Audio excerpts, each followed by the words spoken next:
Tom Xenos, I consider you one of the research gurus of the industry.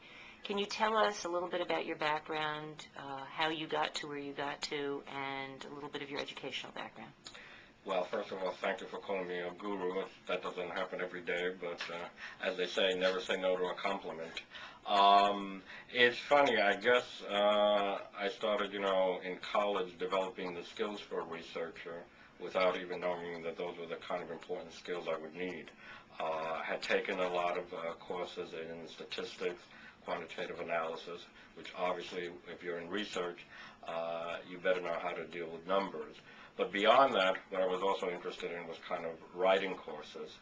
And although I think, a lot of universities don't necessarily make the connection between the two, but obviously you not only have to be able to analyze data, but you need to be able to write about it in a clear and concise way. So that was always, something that I was interested in. And the third part, when I got into graduate school, I took a lot of courses in computers, database systems, and kind of information systems.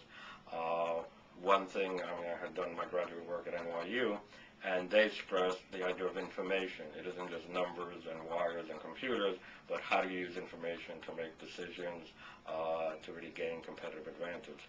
So all that stuff, I think has served me well over time, and as I said, when I was doing it, I probably never realized it, but I think, those are kind of the key pillars for a good researcher: quantitative, good writing skills, and knowing how to use computers and databases in a creative way. So you graduated with this terrific educational background. How did you land in research?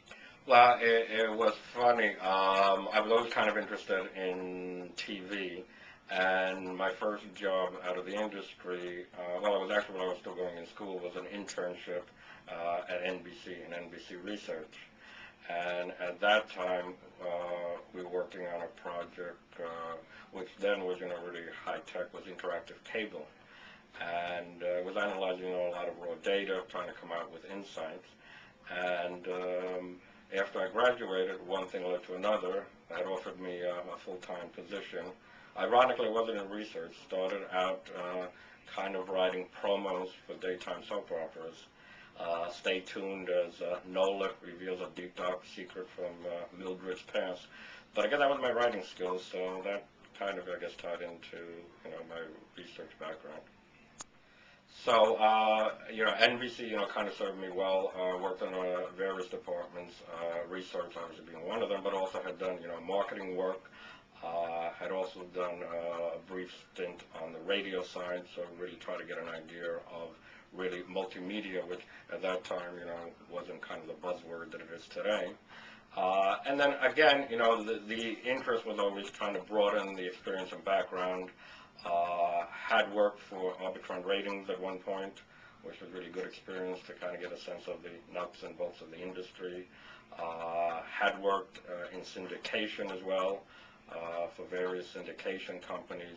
And again, one of the good things about syndication was you constantly had to come up with creative solutions for how do you measure the audience. By its very nature, syndication, isn't a network where everything airs at the same time, across the country. So by definition, salespeople are always looking for creative ways to, sell programming, and, the research would be a key part of that.